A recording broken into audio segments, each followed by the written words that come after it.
L'annonce du cessez-le-feu entraîne une euphorie sur le shekel et une grande augmentation à la bourse de Tel Aviv. Pendant ce temps, en Amérique, les prix du pétrole baissent à cause de l'intronisation de Trump et cela envoie un bon signal sur les crypto-monnaies. Au programme du jour, les conséquences économiques du cessez-le-feu et de l'intronisation de Donald Trump. Et puis on parlera de l'inflation, encore et toujours avec des explications concrètes. On continuera avec l'obligation lancée par le ministre de l'économie du marquage des prix. Il faut indiquer les prix dans les supermarchés et autres lieux de consommation, en tout cas de la grande consommation. Et on conclura l'émission avec Nvidia qui continue sur sa lancée et décide d'investir beaucoup d'argent en Israël. Vous l'avez compris, c'est le moment de Daniel Guggenheim, notre économiste préféré. Il est avec nous. Bonjour Daniel et bienvenue. Bonjour. Comment ça va Daniel ? Merci. Ça va ? Ça va, merci. Bon, alors on va commencer par cette fameuse intronisation de Donald Trump. Est-ce que ça va avoir des conséquences économiques sur nous ? Et puis bien sûr, le cessez-le-feu, parce que là aussi, on va payer plus cher, moins cher. Qu'est-ce qui va se passer ? Oui. Parlons d'abord du cessez-le-feu, puisque c'est par ça que vous avez terminé. Et je voudrais dire la chose suivante. Moody's, donc une des sociétés qui note Israël, a immédiatement fait une annonce en disant que si ce cessez-le-feu doit normalement amener le fait qu'Israël aura moins de problèmes sécuritaires. Et donc, il y a des fortes chances, si tout va bien, que nous remonterons la note d'Israël. Donc, elle a en vérité son message qu'elle vient de donner. D'ailleurs, l'autre aussi, Fitch a fait plus ou moins la même chose. Veut dire que il y a un certain optimisme sur les marchés financiers de ce qui s'est passé au niveau du cessez-le-feu. Maintenant, si on regarde les conséquences immédiates, on le fait souvent pour donner les faits. D'abord, la première chose, c'est le shekel. Le shekel a retrouvé des couleurs bien avant, sur des taux, sur des niveaux, bien avant la guerre. Dollar autour de 3,55, bien en dessous de 3,60. On n'avait pas vu ça depuis longtemps.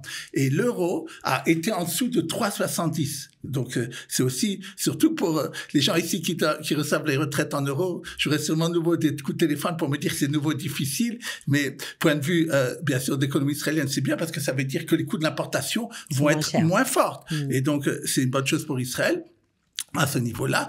Deuxièmement, la bourse, bien entendu. Alors, elle a été en euphorie.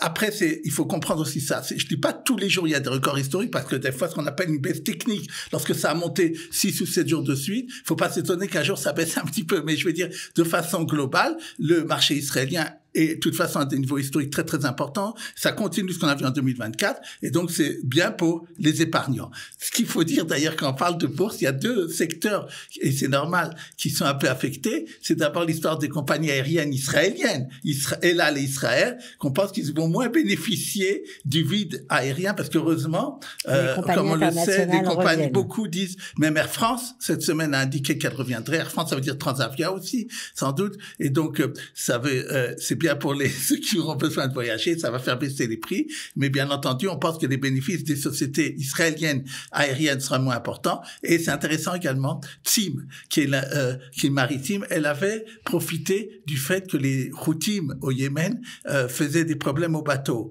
Et donc, les gens utilisaient beaucoup plus TSIM qui avait un autre chemin qui ne passait pas par cet endroit-là. Et donc, on pense peut-être que ça va affecter cette entreprise. Donc, ça, c'était au niveau du cessez-le-feu. Au niveau de Trump, ouais, ça nous intéresse. Alors, d'abord, qu'est-ce qui se passe ? Premièrement, je voudrais dire, il faut quand même en parler, la crypto-monnaie. Juste avant son intronisation, lui et sa femme ont fait une nouvelle monnaie crypto-monnaie qui a eu énormément de demandes, qui a fait même monter le crypto-monnaie au-dessus de $100,000.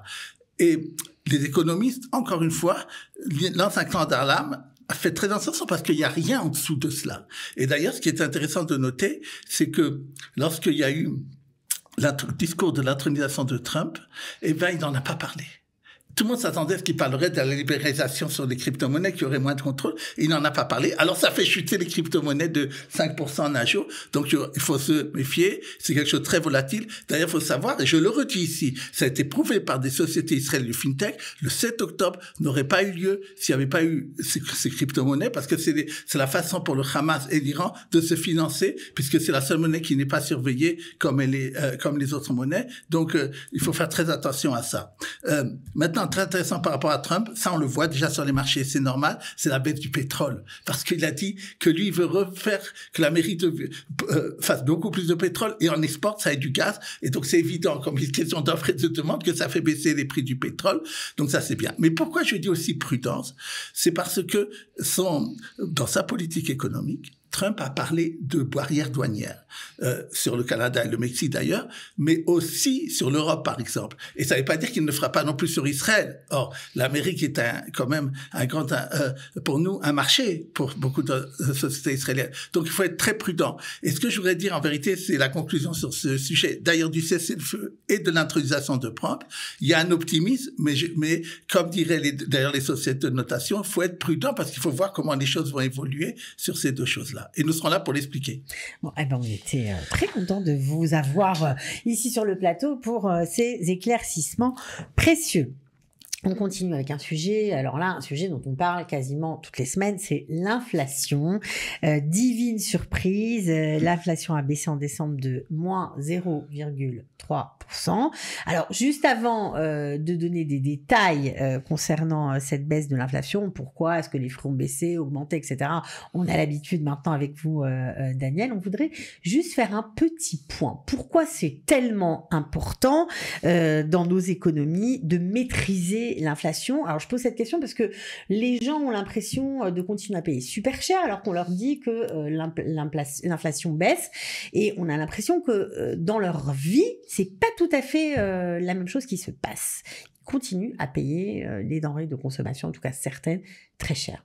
C'est très intéressant votre réaction parce que ça a été la réaction des chefs de l'Institut statistique en Israël. Ils savaient qu'en publiant ce chiffre de moins 0,3%, il y aurait de la part de l'opinion publique, de la presse financière ou des gens dans la rue un certain étonnement en disant mais ça correspond pas à ce que nous vivons.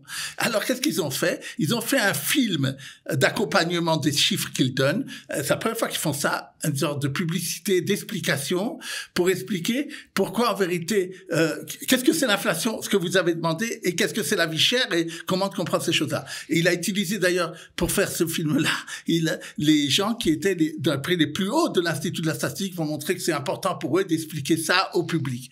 Donc c'est effectivement, c'est une question qui se pose. D'abord, qu'est-ce que c'est l'inflation? Il faut le dire. L'inflation, c'est pas ce qui se passe sur un mois ou 2 mois. C'est quelque chose, c'est une tendance. Pourquoi c'est important pour les économies et pour les banques centrales et pour les gouvernements de maîtriser l'inflation? Parce que si l'inflation dérape, il y a surtout un problème de pouvoir d'achat par rapport aux gens. Comme les gens pourront plus consommer, ils pourront plus acheter. Alors là, on a l'impression que l'inflation est maîtrisée, plus ou moins, même si elle est pas encore au beau fixe, mais qu'on continue à payer très cher. Oui, alors justement, c'est ça qu'ils ont voulu expliquer. Il y a une certaine dichotomie des fois entre les chiffres qui sont donnés, d'ailleurs qui sont donnés sur les chiffres de décembre, alors qu'on est en janvier où il y a eu tout cet TVA, etc. D'ailleurs, on estime que, on va voir si se trompe ou pas les économistes, que ça augmentera de 0,5% l'ensemble de l'indice en janvier. Maintenant, il faut comprendre que il y a aussi des choses qui baissent. Ça, c'est une chose que l'Institut statistique fait son calcul sur 1800 articles différents, suivant des enquêtes qu'ils font auprès du consommateur pour voir qu'est-ce que un ménage israélien dépense par mois. C'est pas vous ou moi, c'est l'ensemble des Israéliens. Donc, c'est toujours la moyenne, toujours fausse et ne correspond pas à soi-même. Mais ce qui est intéressant à dire, c'est quand même, je voudrais le rappeler, c'est que, à part le fait qu'une trop grosse inflation, ça peut, comme j'ai dit, un problème de consommation et après entraîner du chômage, et parce qu'on a la stagflation qui est le pire, chômage et inflation. Et c'est pour ça que l'objectif de l'ensemble des gouvernements, c'est entre 0 et 2. En Israël, c'est même 0 et 3%. Mais pour revenir à notre situation, ils veulent dire la chose suivante. Pouvoir d'achat. Et ça, je voudrais dire quand même des chiffres. est-ce que les point de vue des salariés israéliens, on a une très bonne situation de l'emploi, même en décembre, on vient d'avoir moins 0,2% moins de chômage, on est à 2,6, donc bien en dessous de ce qu'on appelle le plein emploi, c'est une bonne chose, et ça veut dire que les salaires israéliens se maintiennent. Et ils sont plus importants que ce qu'est l'inflation. Même si on prend l'inflation de seulement ce qu'on appelle les produits de biens consommés qui, effectivement, souvent augmentent plus, je pense qu'ils ont en 2024, on a peut-être 0,5, 0,6, donc effectivement c'est le double. Il faut voir que le salaire moyen en Israël a à peu près compensé ça, donc ils n'ont pas vraiment perdu. Il est plus important qu'en Europe. Voilà, ça paraît fou, mais exactement. C'est la vérité. Et autre chose qu'il faut noter à part ça, c'est l'épargne. Le fait que cette année, tout ce qui est épargne en Israël, c'est-à-dire du court terme, du moyen terme, long terme, on fait beaucoup plus que l'inflation.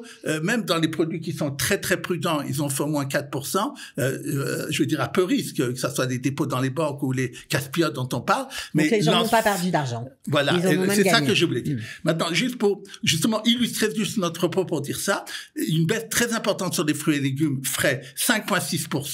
Et ça, en vérité, on gagne maintenant ce qu'on a perdu cet été. Israël recommence, comme on l'a dit, à produire ses propres choses. Baisse très importante de 2% de tout ce qui est culture et ce qu'on dirait amusement. Ça veut dire ce qui n'est pas obligatoire. Ça, divertissement. Divertissement, j'ai dit, voilà, le mot. Et au contraire, augmentation 2% de l'habillement et 0,2% pour la nourriture. Location, 4%. Maintenant, venons aux prix d'appartement parce que c'est important à le dire. Le prix des appartements a augmenté assez important, 0,6. Et si on regarde sur l'ensemble de l'année jusqu'à on a les chiffres jusqu'à novembre, mais enfin c'est à peu près ça, on aura une augmentation de 8%, ce qui est important, et c'est beaucoup, presque 3 fois l'inflation. Enfin, c'est quand même très très important. Ouais. Maintenant, je voudrais dire et expliquer dernière fois ce chiffre-là. C'est que il y a eu un record aussi, on vient de le voir, pour les mashkantaot, c'est-à-dire prêts hypothécaires pris par les Israéliens en décembre. On a eu 14 milliards de shekels. Ça n'est jamais arrivé. Le précédent record était en 2022, avant l'augmentation importante des taux d'intérêt, il était de 13,4 milliards de shekels. Alors, donc, ça aussi, ça explique... Ça montre la confiance. Ça explique une partie d'augmentation des prix d'appartements. Et surtout, si on regarde, qu'est-ce qui se passe dans Mashkantaot? De plus en plus, il y a ce qu'on appelle les prêts ballons. Un quart de ces prêts qui ont été donnés sont des prêts ballons. C'est quoi des prêts ballons? C'est des prêts qu'on paye pas maintenant, mais qu'on paye à la fin. Et nous avons tout le temps parlé de ça. Qu'il y a il y a eu entre les promoteurs et les banquiers un accord pour justement empêcher la baisse des prix et dire, on va dire aux gens, on vous fait payer 10,90, même jusqu'à 5,84, et vous payerez à la fin. Vous voudrez l'appartement, vous payez. Si vous n'avez pas de sous, vous vendez l'appartement et vous nous payerez. L'aura augmenté. Et c'est ça, en fait, et beaucoup de gens sont venus contre la statistique qui n'avaient pas vu ça. C'est ça qui a été un des moteurs de l'augmentation des prix des appartements. Et justement, d'abord, c'est un risque parce qu'on ne sait pas ce qui va se passer dans 3 ans. Et ça ne veut rien dire sur ce qui va se passer en 2025. Aussi, c'est discuter qu'est-ce qui va se passer, si ça va encore augmenter ou bien stagner. Bon, merci pour ces explications très claires. J'en suis sûre que ça vous fera très plaisir de mieux comprendre notre système économique grâce à Daniel Guggenheim. Alors on continue, on reste dans les prix, mais là pour le coup c'est plutôt un sujet de consommérisme parce que le ministre de l'économie lance une campagne pour renforcer la surveillance, c'est-à-dire savoir que dans les magasins divers et variés, les prix sont marqués, étiquetés, que le client sache bien combien coûte ce qu'il va acheter. C'est pas toujours le cas. Tout à fait. C'est intéressant de voir historiquement cette campagne qu'il mène maintenant vient après plusieurs mois où les lobbies des magasins, des chaînes ont essayé d'alléger cette loi en disant de la rendre digitale. C'est-à-dire qu'il y aurait plus marqué sur les prix, sur les produits ou sur les rangées, mais qu'on aurait pris un appareil qui nous aurait montré le prix. Montant. Ouais. Et bien sûr, c'est pour les grands magasins, c'est intéressant. Ça aurait permis un peu moins de main d'œuvre. C'est-à-dire pour eux, c'est facile. Ils s'étaient engagés d'ailleurs à ne pas augmenter dans la journée parce que vous savez, quand c'est digital, on peut changer d'une minute à l'autre les prix. Alors, ils s'étaient même engagés à ça. Mais le ministère de l'économie, finalement, est revenu sur cette décision. Quelque chose de plus traditionnel. Et il a dit, on va pas abandonner cette loi-là, parce qu'il s'est rendu compte que beaucoup de gens qui font les courses sont des gens dont le digital ne veut rien dire. Ils peuvent pas avoir accès à ça. C'est peut être des gens âgés ou quelles que soient les raisons. Et donc, ils ont décidé de ne pas accéder à ça. Mais au contraire, ils sont venus en disant, regardez, on a fait beaucoup d'amendes sur ce sujet d'étiquetage. On voit que ça change pas. Et on a des plaintes qu'il y a des rangées entières dans des grands magasins où il n'y a pas de prix d'étiquetage, ni sur la rangée, ni sur les produits. Alors, il a décidé de faire la chose suivante. Il va engager 28 nouveaux inspecteurs qui vont aller dans tous les pays pour vérifier ça, et en plus de 9 qui sont dans l'autorité qui défend les consommateurs. Maintenant, ils vont aussi vérifier s'il y a une différence entre ce qui est marqué sur le prix et ce qui en arrive à la caisse. Je suppose que c'est arrivé à beaucoup d'entre vous qui arrivent à la caisse et vous vous rendez compte quand vous avez fait attention que c'est un prix différent. C'est aussi très très grave. Et moi, ce que je vous appelle aussi, si les amendes n'ont pas marché, ils vont faire quoi? Alors là, je suppose qu'ils vont, le fait que les magasins vont voir que ils vont avoir des inspecteurs et tout comme ça, ils vont faire plus attention. Et j'invite ici tout le public, nous tous, à bien vérifier et à aider les inspecteurs dans leur travail. Voilà, être des citoyens responsables. On verra si tout le monde suivra la recommandation de Daniel, mais bon, voilà, en tout cas, c'est dit. On termine cette émission, Daniel, avec Nvidia qui investit dans la construction d'un centre en Israël, beaucoup d'argent. Et ça nous fait vraiment chaud au cœur. C'est important pour nous. Tout à fait. $1,5 milliard. Je fais rarement de politique ici, mais quand même, je peux pas m'en priver. Une des dernières décisions de Biden était d'empêcher les entreprises américaines de vendre à Israël de l'intelligence artificielle.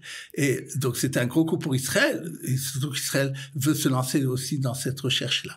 Nvidia, la même semaine où il y a cette annonce, dit, moi, je m'en fous du décret de Biden et j'annonce exprès cette semaine-là que je vais investir $1,5 milliard dans des constructions de semi-conducteurs et dans des centres de recherche en Israël à côté du Carmel, Nouveau Carmel, ça s'appelle. Maintenant, ce qui est intéressant de dire aussi, c'est que c'est pas quelque chose dans le lointain. Il dit, déjà avant juin 2025, je commencerai ma production. C'est-à-dire que il va transformer ce qui existe là-bas des usines pour à ces besoins-là. Mais il a dit, c'est quelque chose qui arrivera très très vite, ce qui est rare en Israël que quelque chose soit construit rapidement. Et donc il a voulu pour lui dire, c'est ce que je fais. Il s'agit de 10 000 mètres carrés de bureaux, pas seulement de bureaux, de centres qui va être construit ici. C'est très très important. Déjà, il y a énormément de salariés israéliens qui travaillent pour Nvidia en Israël. Énormément. Et on pense que ça va faire encore beaucoup plus d'Israéliens qui travaillent pour Nvidia, et donc c'est une bonne chose. Une excellente nouvelle. En tout cas, merci Daniel. Et puis, on se retrouve comme toujours la semaine prochaine. Avec plaisir.